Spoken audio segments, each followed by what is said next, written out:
Okay. Still 10-10 going to half. Nice. Real good, man. Real good. I've been rocking noise since an early age. Now since 97, I ain't miss a game. Came up with TD and Rod Smith. I was riding with the team when they got the chip. Before the Chevrolets and the Lobster. I remember Elway's helicopter. I remember. I'm telling you that. Yeah, 10-10. Okay, cool. Before he had his hands on the roster. Way before. He turned the Broncos to a powerhouse. So you know I got a shout out to Yeah. I don't know who it is. It was Wilkinson was the backup. I don't know who it is. Yeah. I'm not sure who the backup is for the backup.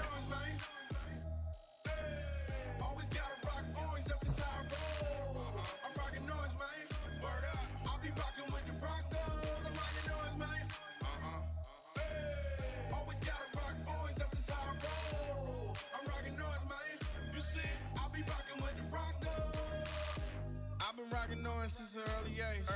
Now since 97, I ain't miss a game. Came up with TD and Rod Smith. I was riding with the team when they got the chip. Before the Chevrolets and the Lobster. I remember Elway's helicopter. I remember. I'm telling you that man was a monster. Way before he had his hands on the roster. Way before. He turned the Broncos to a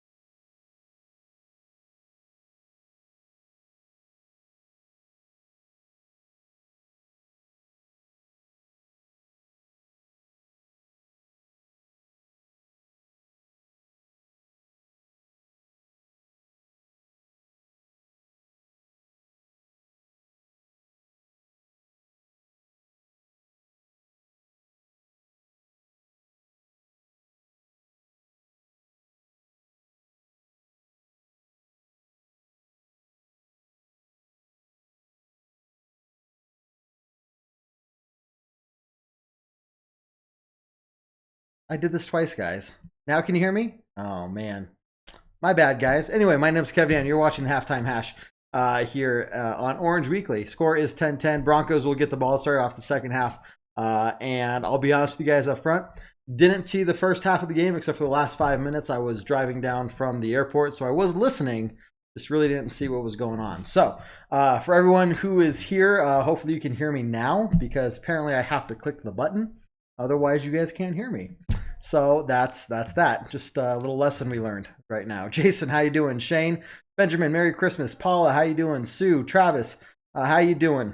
Justin, looking better going in the second half. Terrible play calling. Yeah, there was, just from what I heard on the radio, there were some really interesting play calls. Look, man, from what I understood, from what I heard, the opening drive was just 3 pass plays in a row, and bam, bam, bam.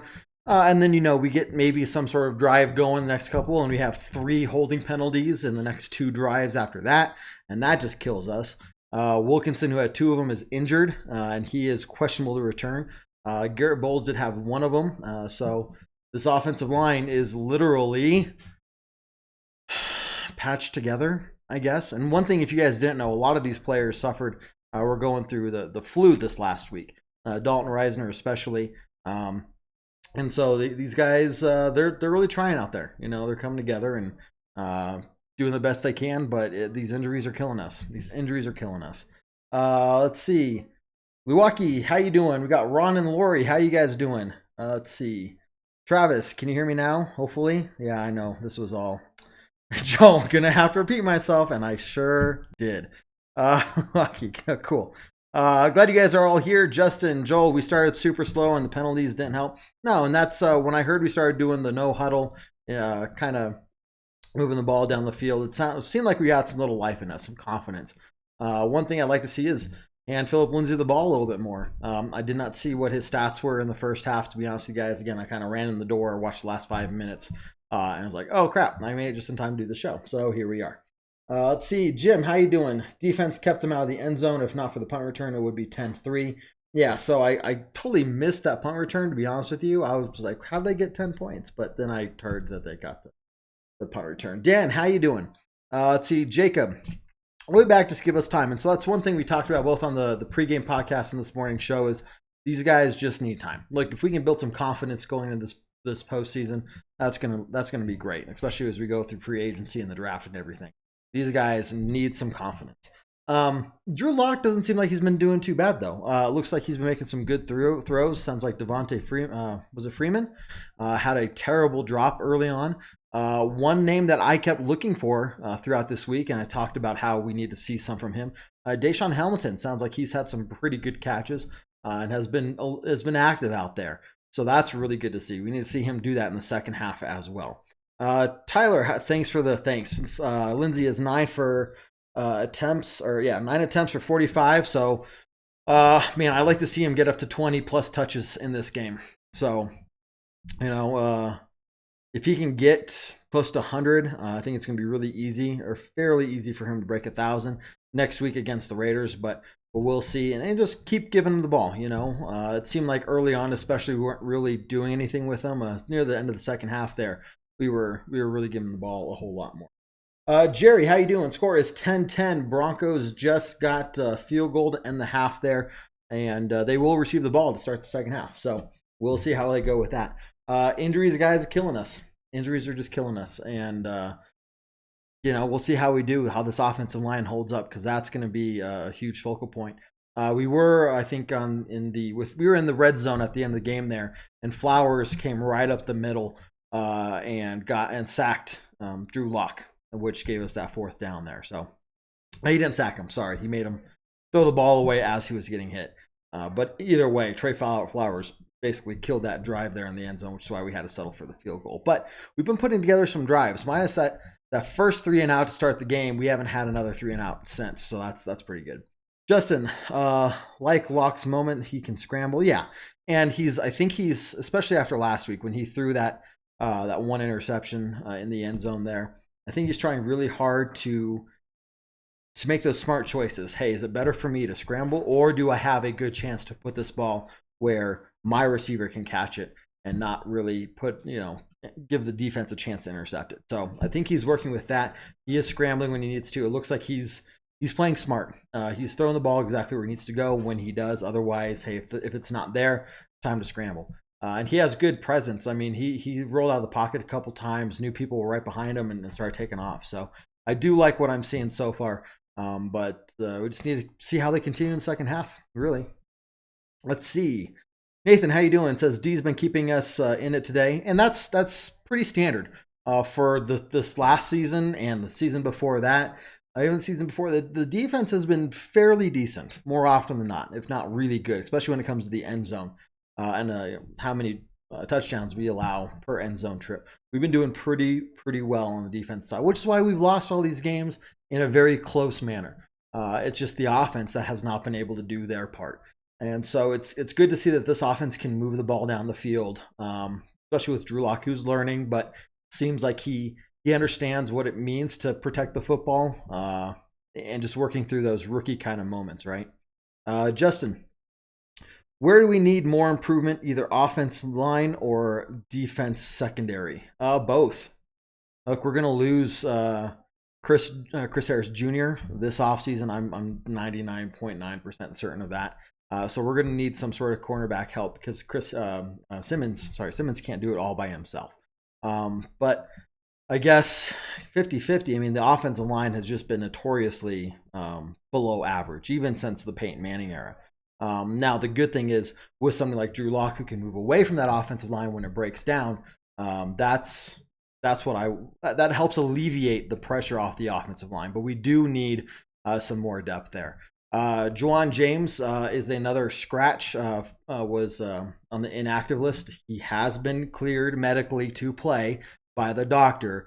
He just feels that he is not ready to play. So that's why Wilkinson was out there, and now he's been injured. So we'll just leave it at that, guys, with the Juwan James situation. Tim, not so bad so far if it wasn't for the drop passes and 3 and outs. Yep, completely agree, man. Those drop passes, I mean, that's what killed us last week, too. There were just a handful, half a dozen plus dropped passes where Drew Lock put the ball right where it needed to be, and they just couldn't hold on to it. So let's see. Dan, Denver's looking good. I wish that we put Locke in earlier in the season. He looks great. Is he going to be our quarterback next year? It's the way I'm seeing. Yeah, it would have been nice if he could be playing earlier in the season, but obviously with him being on that IR for his thumb he injured, that killed the possibility of him going in sooner. But is he going to be the quarterback next year? I think that's a good conversation for the next live show we do. But my answer really quickly is yes.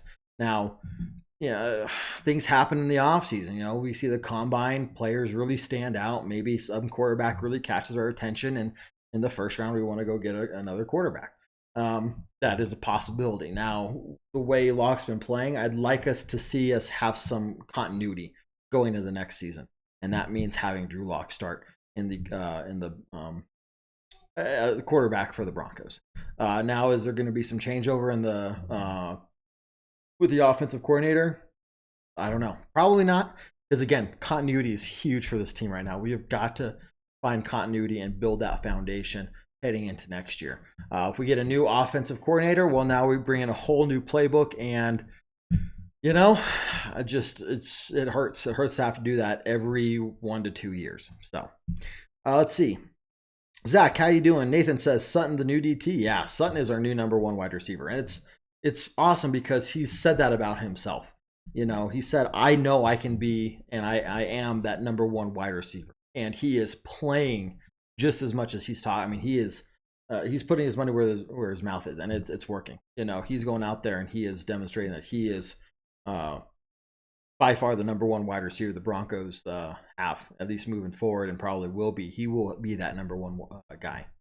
Travis, what happened to the Broncos that we were playoffs and won our division? God, man, it's a conversation about everything I was saying. All the turnover, all the quarterbacks, Peyton Manning leaving. And look, we're just in a rebuilding year. That happens, guys. Every team goes through rebuilding. I know the Patriots are going to go through a long rebuilding phase once Tom Brady's gone, so we'll see. Guys, and Barton, are we airing the game? No, we are not airing the game here. We are not affiliated with the Broncos or anything like that, and the last thing I want is the NFL to find out that we are rebroadcasting the game when it's live over Facebook Live, and then them shut us down. So, unfortunately, we are not doing that. However, next year, there might be a possibility where we'll be calling the game live from a bar somewhere down here in Colorado. So stay tuned for that next year. We'll see. My game's probably coming back on here soon, guys. So really quickly, want to run through everything we have for you guys. Monday night show, Orange Weekly After Dark, 9 p.m. Mountain Time. Tuesday, Bourbon Broncos No BS, 7 p.m. Mountain Time. Got a pregame podcast and postgame podcast. All you guys got to do for those is search for Orange Weekly on iTunes, Google Play, Spotify, wherever you like to listen to your iTunes or your podcast from. We're there. Check out those podcasts, guys. We've got a couple weeks left. Now, with this being the holiday week, probably not going to be doing our Monday or Tuesday night show. And we might do that later on in the week, but there will be a pregame show more likely than not. And of course, next Sunday for the Raiders game, we'll pick back up with all the live shows and everything. So stick around for that, and then we'll explain to you guys more about what we're doing in the off season later on. But for now, guys, Broncos 10-10 against the Lions. Going into the third quarter, Broncos will receive the ball to start the half. We are looking for some things like Phillip Lindsay. Keep handing the ball. Let's get him close to 100 yards this game. It's going to be huge for him being able to break that 1,000-yard mark next week against the Raiders. I want to see more from Deshaun Hamilton. Keep going out there and prove to us why we need to keep you on the team. Tim Patrick's looking really good. Drew Lock, just need to see him stay consistent throughout the entire game. And, of course, the third quarter, guys, we know we're notorious for not doing well in the third quarter. So we'll see how we come out and kind of take care of business. So, okay, cool, guys. That's all I have for you guys. Tim, thanks you. Justin, go Broncos. Luwaki, if I'm saying your name right, appreciate it. You guys have a good one. Go Broncos, and we'll catch you later. Happy holidays, too. See ya.